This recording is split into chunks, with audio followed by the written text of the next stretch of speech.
Hi, this is Rabbi Plesent, and you are listening to You've Always Belonged Here, Temple Israel of Westport's new podcast. Each week, we will share moments from the Bima given by our clergy team or conversations with members of our staff or community.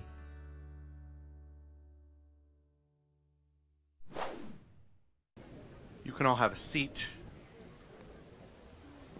I promise not to talk for that long. But I'm a rabbi, so you never know. We find ourselves this evening right in the middle of the month of Elul, the final month in the Hebrew calendar, the month immediately preceding Tishrei, the month immediately preceding Rosh Hashanah.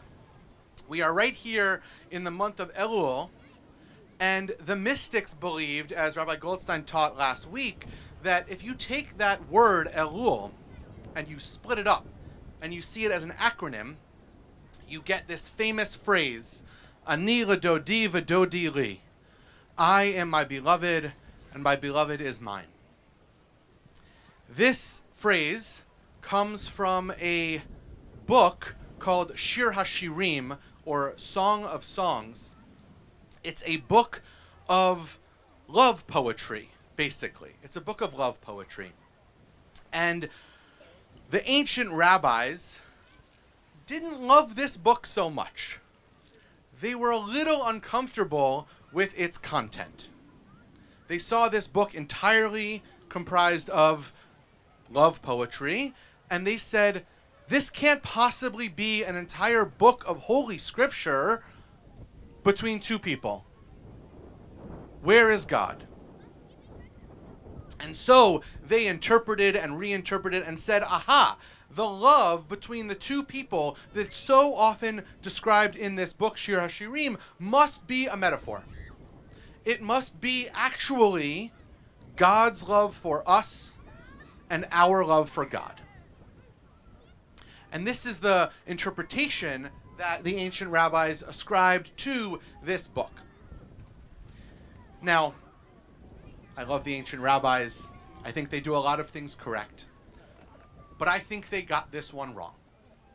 I fully think they got this one wrong because there is such power and spirituality and holiness in love between two people.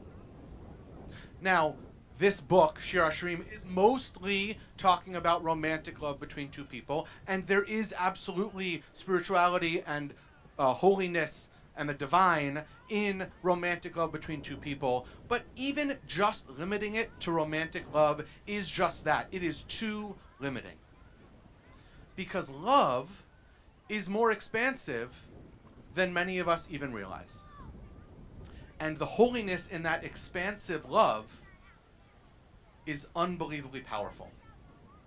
And in fact, that expansiveness of love is something that I am just learning about for the first time in these last 4 months. 4 months ago, my wife Jenna and I welcomed our son Elijah into the world. And all of a sudden, I realized I didn't know what love meant. In becoming a father, in learning how to be a father, in learning how to begin to raise my son, I have learned both how to love and how to feel love in ways that I couldn't possibly imagine 5 months ago. I'll give you one example. I always knew that I would love my son whenever he was born and whatever our relationship would be. But, and parents, you will probably understand this. If you don't have children of your own, trust me. There is a way that you look at a child with pride and admiration that is just different. I have spent, now it's been 21 weeks, but I've spent these last 21 weeks watching my son learn how to be a human being in this world, and I am blown away. When he rolls over, I think he's the smartest person in the entire world. He's not rolling back yet, but we'll get there.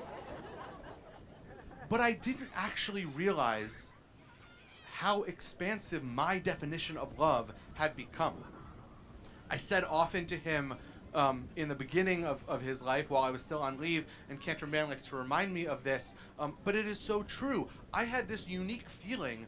I thought I knew what love was, but I said to Elijah, there are 8 billion people in the world, and you're my favorite one. And that is true. And it remains true to this day. It is an unbelievable, for me, sense of expansiveness of what I thought my own ability to love was. And it is also true that our ability to feel love and be loved is more expansive than we might think. I'm very grateful to Temple Israel that I was given parental leave, but when I came back from parental leave, it was quite hard for me. I had spent 99% of this child's life with him in direct proximity, and I wasn't quite sure what our relationship was going to be in this new stage of our relationship. All of a sudden, I was going to be gone for significant moments of time, which, when you're that little, is quite a big percentage of someone's life. The very first day, I came to work. I got home around 4:45. And Elijah and Jenna were out, expected to be home at around 5.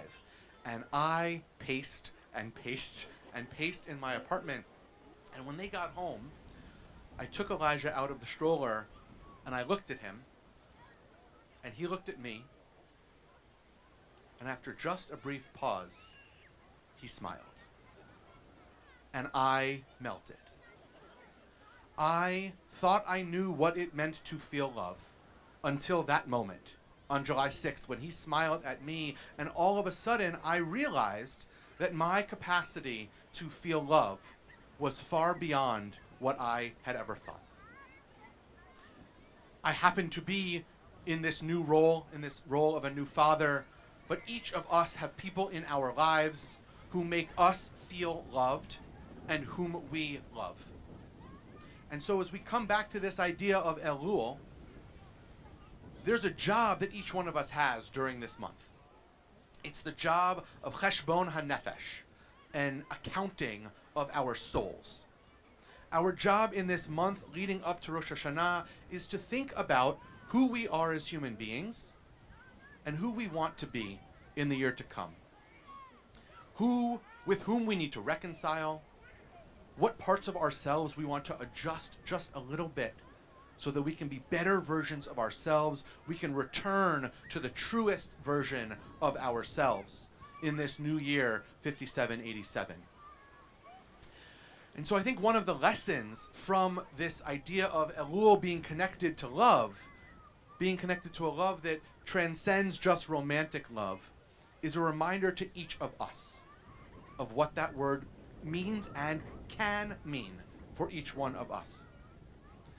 Even, and maybe even especially, in a world that feels sometimes too dark, sometimes full of evil, sometimes full of hate, we have the power of love.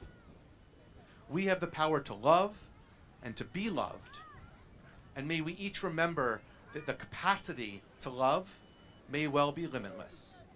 Keni Hiratzon, may it be so. Thank you for listening to this week's episode of You've Always Belonged Here. Be sure to subscribe wherever you get your podcasts.